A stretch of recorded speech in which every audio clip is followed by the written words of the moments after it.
Guppy ভাই একজন অসাধারণ কন্টেন্ট ক্রিয়েটর। কারণ কি জানেন, উনি যেই টপিকের উপরে কথা বলেন না কেন সেটা অনেক সাজালোভাবে এবং গোছালোভাবে তিনি সেটার ব্যাখ্যা দিতে পারেন। এবং কাউকে যদি ট্রোল করতে হয় তিনি কিন্তু একটা উত্তম প্রক্রিয়ায় সেই ট্রোলটা করে থাকেন। এক এক সময় আমি তার অনেক ভিডিও দেখেছি। সেই ভিডিওগুলোতে সে অনেক সুন্দরভাবে অনেক বিষয়কে ব্যাখ্যা করেছেন এবং তার ভিডিওগুলো দেখতে আমাকে অসাধারণ লাগে।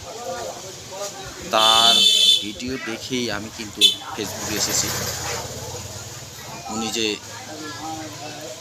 ভিডিওগুলো আপলোড করেন সেই ভিডিওগুলো অসাধারণ, ব্যাকগ্রাউন্ড, তার অঙ্গভঙ্গিমা, কথা বলার স্টাইল অনেক সুন্দর।